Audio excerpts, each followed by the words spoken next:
नमस्कार मित्रों। ऐसी कोई प्रक्रिया हो सकती है क्या कि हम आयुर्वेदा का ज्ञान पूरी तरह से सीख लें बिना आयुर्वेदा को पढ़े, और वो सारी प्रैक्टिसेस, क्योंकि आयुर्वेदा में हमारे शरीर को स्वस्थ रखने की सारी चीज़ें दी हुई है। उसमें व्यायाम, हमें क्या सेवन करना चाहिए, क्या क्या दवाइयाँ मेडिसिन्स का यूज़ करना चाहिए, अलग अलग हमारे बॉडी के जितने भी तत्व हैं उनको बैलेंस आउट करने के लिए। मित्रों, मैं अपने वीडियोस में बताता रहता हूँ कि ये सारा संपूर्ण वेदों का ज्ञान, ये संपूर्ण दुनिया का ज्ञान हमारे अंदर ऑलरेडी है। तो क्या हम आयुर्वेदा का ज्ञान भी इग्नाइट कर सकते हैं, जागृत कर सकते हैं और उसे हमारे लाइफ में ऑटोमेटिकली प्रैक्टिस में ला सकते हैं? बिल्कुल, ये चमत्कार संभव है। और आज जब मैं ये वीडियो बना रहा हूँ धनतेरस के दिन, उस दिन तो विशेष तौर पे संभव है। कैसे है? पूरा वीडियो ध्यान से देखना, समझना। आपको तार्किक रूप से, आध्यात्मिक रूप से और एक श्रद्धा के भाव से पूरा समझ में आएगा कि कैसे ये प्रक्रिया की जा सकती है। मित्रों, जो धनतेरस है, आज जब ये वीडियो बना रहा हूँ तो धनतेरस के दिन मैंने जैसे अभी सवेरे सवेरे ध्यान में ये महसूस किया था, और कुछ मैंने इसके आर्टिकल्स भी फिर रिसर्च किए अपने उस अनुभवों को कंफर्म करने के लिए। धनतेरस जो शब्द है वो धन्वंतरी त्रयोदशी से आया है। ये 13वीं के दिन, 13वीं की तिथि के दिन मनाया जाने वाला त्यौहार है। और धन्वंतरी जो देव हैं, ये उनकी स्तुति के लिए मनाया जाता है। बहुत गहरा रहस्य आज आपको, मेरे जो आज ध्यान में ये बात आई वो मैं आपको बताने वाला हूँ। तो धन्वंतरी जो देव है, वो उनका जो उद्गम होता है, वो होता है उद्गम अ, जब समुद्र मंथन की घटना हुई थी, उस समय धन्वंतरी देव का उद्गम हुआ था। समुद्र मंथन की घटना भी वो ऐसी कोई घटना नहीं है जो बहुत पहले, कभी करोड़ों साल पहले हो गई थी। समुद्र मंथन की घटना कंटिन्यूअसली आज भी हमारे मन के अंदर जो सकारात्मक और नकारात्मक विचार हैं, ये सकारात्मक नकारात्मक विचार क्या हैं? ये देवता और दानव हैं जो आपस में एक गुत्थम गुत्था चलती रहती है, इनके बीच में एक मंथन चलता रहता है, जिससे कई तरह के उत्पाद हमारे जीवन में आते हैं।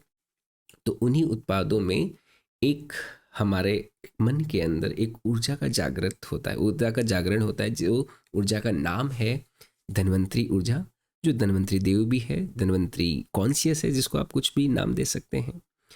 तो वो ऊर्जा हमारे अंदर ऑलरेडी इंस्टॉल्ड है, हमारे अंदर ऑलरेडी है। उस ऊर्जा को जागृत करने के लिए आज का ये जो धनतेरस का दिन होता है, वो बड़ा महत्वपूर्ण है। क्यों है? क्योंकि इस समय के दौरान हमें इसकी सर्वाधिक आवश्यकता होती है।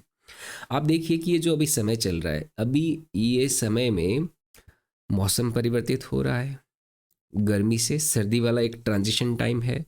इस समय हमारे शरीर के बीमार होने की संभावना सबसे अधिक होती है। तो इस समय हमें हमारे शरीर के अंदर आयुर्वेदा का ज्ञान की आवश्यकता भी सबसे अधिक है, ताकि हम बीमार ना पड़े। मित्रों, धन्वंतरी जो देव हैं, वो आयुर्वेदा के जनक हैं।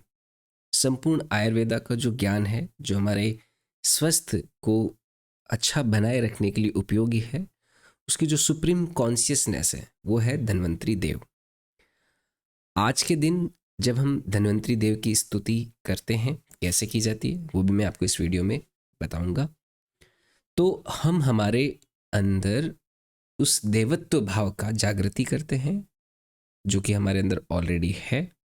मित्रों, कोई भी व्यक्ति जिसने आयुर्वेदा लिखा होगा, हालांकि मैं अपने वीडियोस में भी यह बात बताता रहता हूँ कि इस दुनिया का संपूर्ण ज्ञान, चाहे वेदों का है, चाहे किसी भी तरह का ज्ञान है, वो ऑलरेडी हमारे अंदर है। हम ध्यान की किसी ना किसी अवस्था में जाके उसे प्राप्त कर सकते हैं। आयुर्वेदा भी जिन्होंने लिखा, वो भी ध्यान की एक गहरी अवस्था में गए होंगे, और उनने पाया होगा कि हमारे शरीर पर क्या चीज़ें अच्छी रहती है।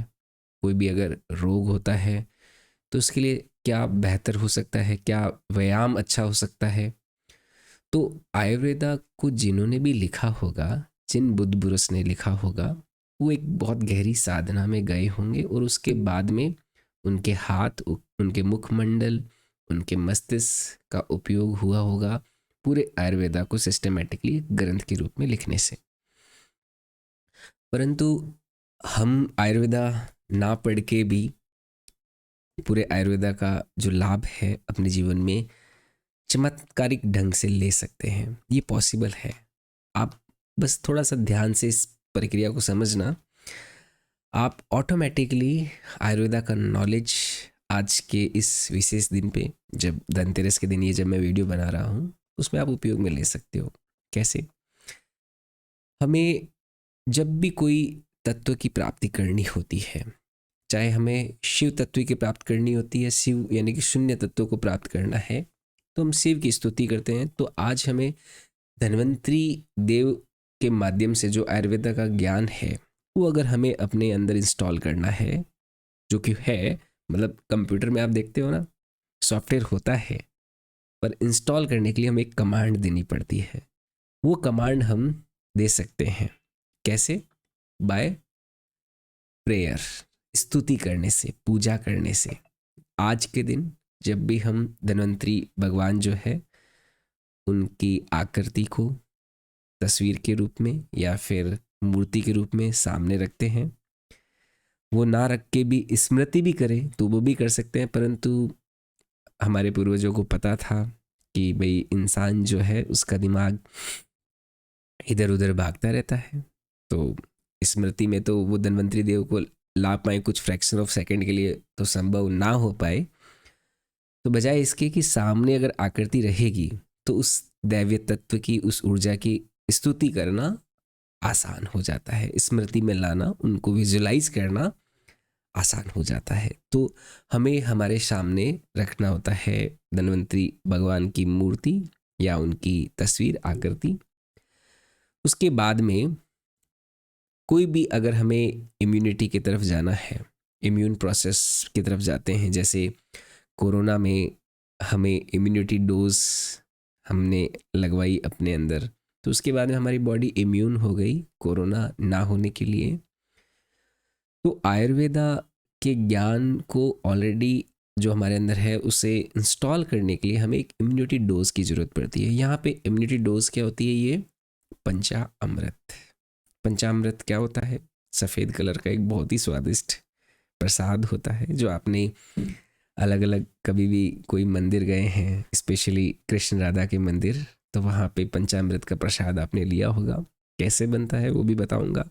पंचामृत को हम धन्वंतरी भगवान के पास में रखते हैं और घंटी, अगरबत्ती, दीपक का उपयोग करते हैं। घंटी से टन टन एक सिंबॉलिक जागृति होती है उस ऊर्जा की। जैसे कोई व्यक्ति सो रहा होता है तो उसको जगाने के लिए टन टन टन की ध्वनि काफ़ी अच्छी रहती है। दीपक जलाते हैं, ये एक सिंबलाइजेशन है उस प्रकाश के फैलाव का जो हमारे अंदर धन्वंतरी भगवान के स्वरूप में, बीज स्वरूप में मौजूद है, ताकि वो हमारे पूरे शरीर में फैल जाए।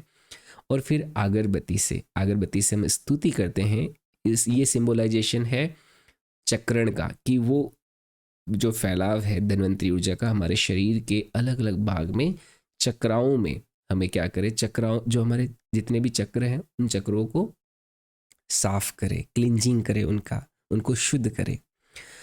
तो इस प्रकार जब हम स्तुति करते हैं पंचामृत को रखते हुए, फिर पंचामृत का हम जब सेवन करते हैं तो हमारे बॉडी की इम्यूनिटी बढ़ जाती है। अब पंचामृत का निर्माण कैसे होता है? पंचामृत में 5 अमृत तुल्य जो तत्व माने गए हैं उनका यहाँ पे उपयोग लिया जाता है।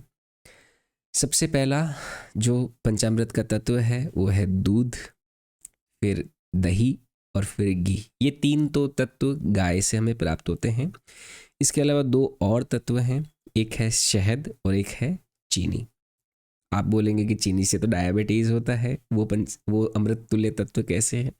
चीनी ज़्यादा खाने से हमें डायबिटीज़ होता है। चीनी अगर कम खाते हैं, भाई चीनी तो एक ग्लूकोज है, ग्लूकोज का एक सुक्रोज होती है, सुक्रोज जब डिसोशिएट होती है तो ग्लूकोज में कन्वर्ट होती है, ग्लूकोज से हमें हमारी बॉडी को एनर्जी मिलती है। तो चीनी एक लिमिटेड अमाउंट में अमृत का काम करती है हमारे शरीर में। ज़्यादा खाओगे तो भाई अति तो हर चीज़ की हानिकारक होती है। हमें बैलेंस रखना होता है, क्योंकि ये दवा है। हम जो भी भोजन खाते हैं वो भी एक दवा है। तो दवा एक निमित मात्रा में ही ली जानी चाहिए। तो पंचामृत में 1 कटोरी दही ले लीजिए, उसमें कुछ मात्रा दूध की मिलाइए, 2 चम्मच घी मिलाइए और 1 चम्मच शहद का, और चीनी स्वादानुसार आप थोड़ा सा मिला सकते हैं। फिर उसको अच्छे से मिला लीजिए और जो धन्वंतरी देव है उनके पास में रखिए। पूरा स्तुति कंप्लीट कीजिए 7 बार दीपक से, 7 बार अगरबत्ती से, घंटी बजाते हुए। उसके बाद में पंचामृत को आप खुद भी सेवन कीजिए और अपने परिवारजनों को भी दे दीजिए। ऐसा करने से, इस पूरी प्रक्रिया को जब आप श्रद्धा भाव से करते हैं, पूरा नमन होके एक समर्पण भाव से करते हैं, तो धन्वंतरी देव की जो ऊर्जा है आपके और आपके परिवारजनों के बीच में जागृत होगी और आप पाएंगे कि ऑटोमेटिकली आप हेल्दी प्रैक्टिसेस को फॉलो करने लगेंगे। आपको, आपने अपने जीवन में देखा होगा मित्रों कि ऑटोमेटिकली आपका माइंड, आपको बॉडी आपको मैसेज देती ही है ना, हेल्दी प्रैक्टिस रखने के लिए।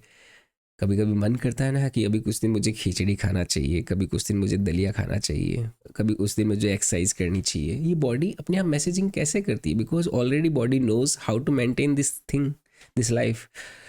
तो Ayurveda is already inside you, and this Dhanteras का दिन is very auspicious, very important to ignite that energy inside you. आपके अंदर उस ऊर्जा को जागृत करने के लिए बहुत महत्वपूर्ण दिन है।